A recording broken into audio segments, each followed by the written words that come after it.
Sempa 360, fearlessly entering where others fear to go. The world is debating on the civilization clash between the West and Africa. It's no doubt that for a long time, homosexuality as a vice has existed, and we've known it as a taboo and a vice. The problem now is part of the global community, namely America, Europe, Canada, South America, has decided that this issue should be known as a right.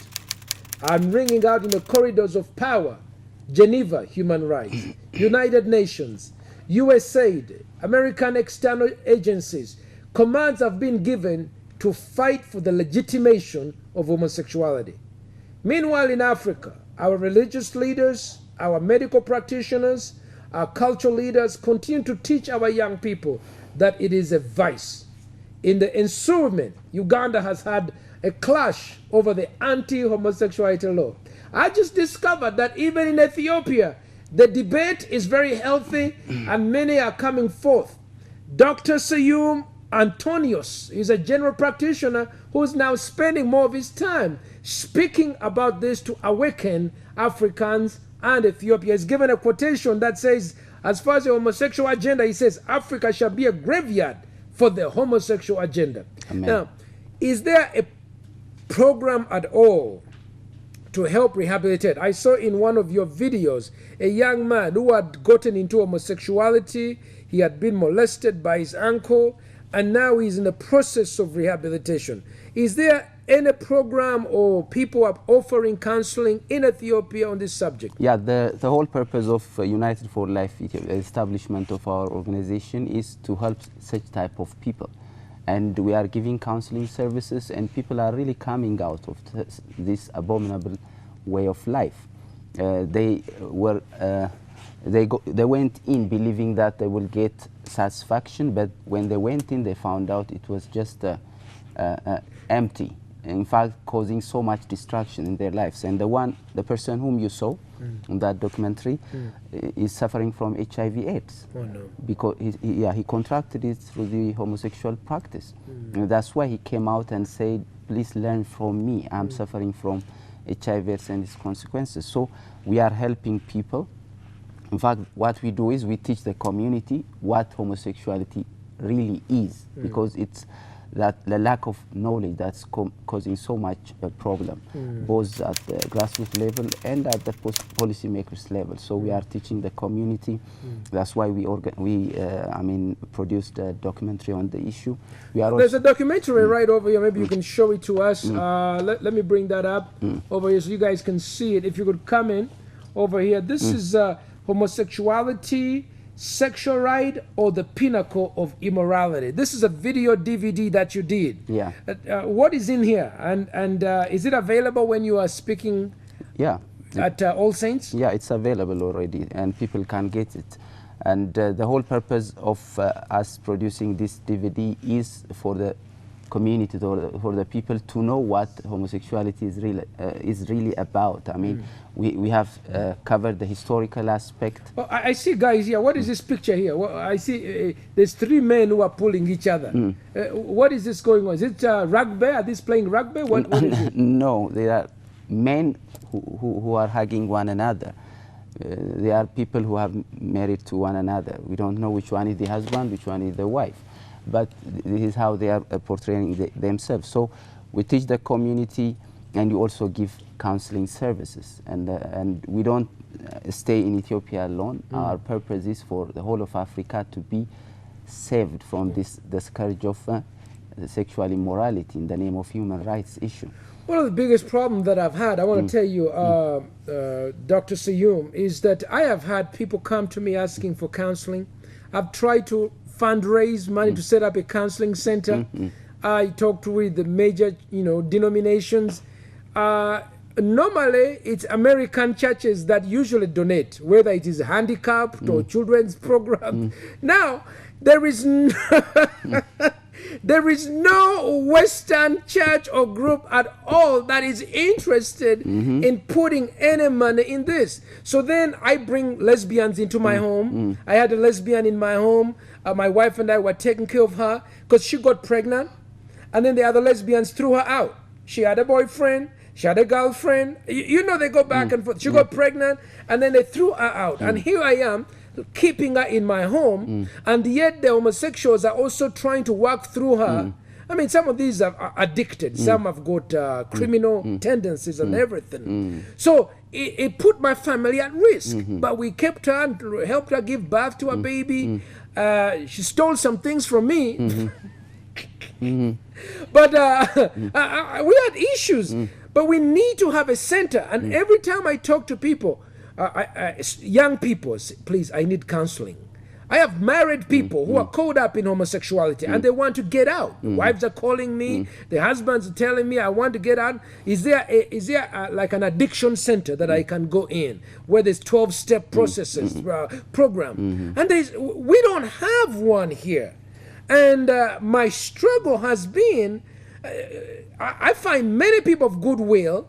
I find very few people are willing to put money, whether it's government, Ministry of Gender, whether it's churches. Have you been more successful than we have here? It's the same, even there, it's the same. I mean, nobody wants to fund. We had the same problem in Ethiopia. I mean, we had the design, everything set up, and we want design for what? For the rehabilitation center, for the crisis pregnancy center, for abortion victims, and also for the rehabilitation rehab center for the homosexuals. But we couldn't get any money to make that a reality. That is terrible. So we are doing that at we are doing the counseling services in our office. We are helping them in all what we can do. When you talk on those issues to Westerners, even churches, they stop. I mean, they quit speaking. They do. Yeah. So my friends, I had friends in America. Not all of them, but I have some friends who told me.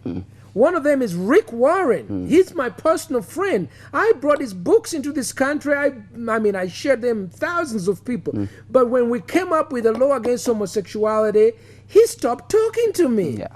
And he brought more homosexuals in his church, and he's trying to make himself, I'm gay friendly, I'm a gay friendly pastor. Ugandan pastors don't make laws, don't support laws. I don't know if we are misreported that we're trying to kill. We're not trying to kill people. We're standing for what the Bible teaches, that says, look, man marries a woman, and this homosexuality is a vice that can be overcome. I mean, I'm not a policeman walking around shooting. Boop, boop, boop, boop, boop, boop, boop, boop. No, the life, I mean, the lifestyle itself kills them. We don't have to fight for them to be killed because the lifestyle is destructive. Tragic, yeah, tragic. And we have, I mean... what are the statistics of homosexuals and HIV/AIDS? Are you familiar with that? Where? In maybe Ethiopia or Africa, or Sub-Saharan Africa? Yeah, the HIV rate is around 8% on average in those countries. And this is a huge number. And you must know that that number is the result of the homosexual lifestyle. Recently, I had a figure coming out from the CDC from America, and it says 61% of new HIV infections are because of homosexual activity, sex between 1%. So if anyone is interested in stopping HIV/AIDS, they must be interested in stopping. Exactly. So it's a total lie. I mean, they are telling us that they want to control HIV/AIDS, but at the same time, they are pushing the gay agenda. I mean, it's like putting diesel or petrol into the fuel. So we have to be right. I mean, we are people who have sound minds, and we should not be cheated. We should not be considered as people who do not think. I want to ask you what a parent can do to teach his child, or what parents can do. But I want to, on that particular point, if somebody in one step is saying, we want to stop HIV/AIDS. And we are giving drugs, we are giving ARVs and everything. But then at the same time, that same person is funding the spread of HIV/AIDS. So that more and more people, this homosexuality, spread more and more HIV. Don't you think that the economic gains of the pharmaceutical companies might be the overarching reason why these people are even giving some kind of aid? Because in the end, when you look at some of these development health programs, their major issue is condoms, ARVs, and condoms, and ARVs, and sexual rights. Exactly. So, I mean, we have to know that aid is killing Africa. In fact, we need to stand up and say it. Aid is killing Africa. We need to find out means and ways to sustain ourselves without depending on external donors. I mean, how long are we going to continue getting money? It's time for Africa. I mean, it's time for Africa to rise up. Yeah. Come on, this is a good point. Come on, let's give a hand clap to my man. Give a hand clap. Now, I want you to bring me in because I want to talk to the Africans who are watching me. The brother we're talking to right now, Dr. Sayum Antonios, is from Ethiopia. And he's trying to get a rehabilitation center going in Ethiopia. And I know some of you send money in other parts of the world. That's fine. But if you want to get in touch with Dr. Sayum, maybe you are watching him online and you want to get in touch with him, I want to give you his email so you can get in touch with him and see if we could help form and build. Maybe parents can help. Even in Uganda, if you want to get in touch with me, I'll give you my contact. It's important that we put up African-led initiatives which are funded, because if he does a project, I had a project funded by Global Fund and at Makerere University, it's never been funded again when we stood against homosexuality. USA probably will do nothing, and so HIV will go on.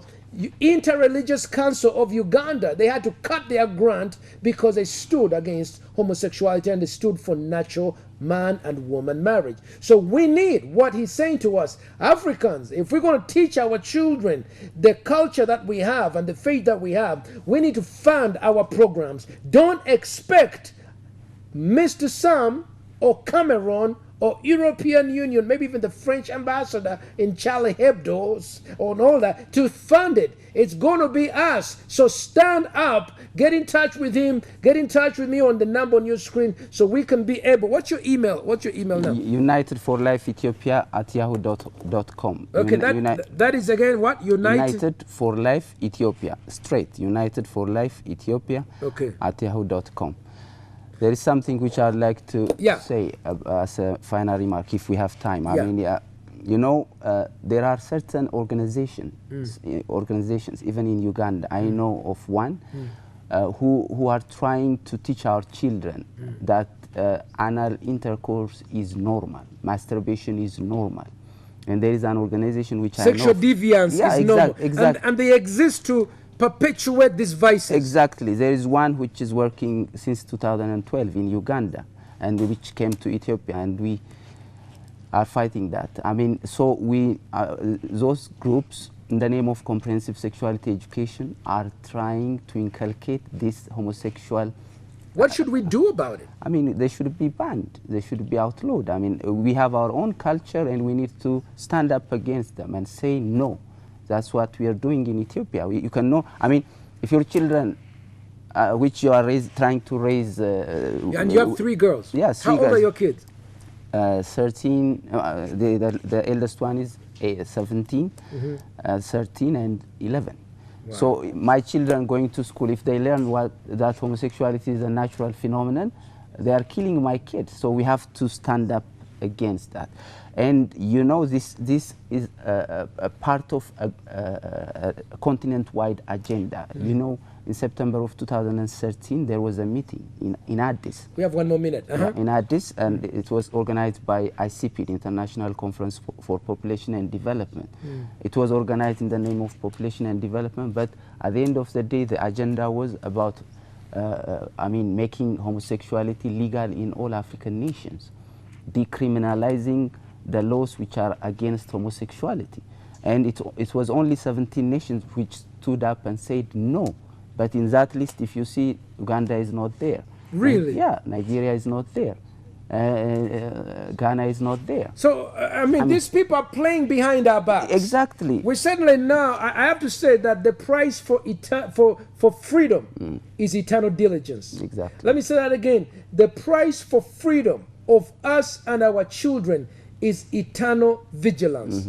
And I thank you, Dr. Sayum, for coming over. He's a guest of the All Saints Church Cathedral, where he's holding a series of meetings. So it's from 5:30 to 8 every day, and Friday is an overnight. So anyway, I want to let you know, and then you can be able to reach him at his email, unitedforlifeethiopia@yahoo.com. And those homos who are trying to attack him or harm him, leave him alone. Our prayers are with him. I want everybody to pray. This doctor, he's a general practitioner. He's doing a great job. I know homos are against him, but God is on his side, and Africa is proud of you, sir. Amen. God bless you so much. Let's give a hand clap to this man.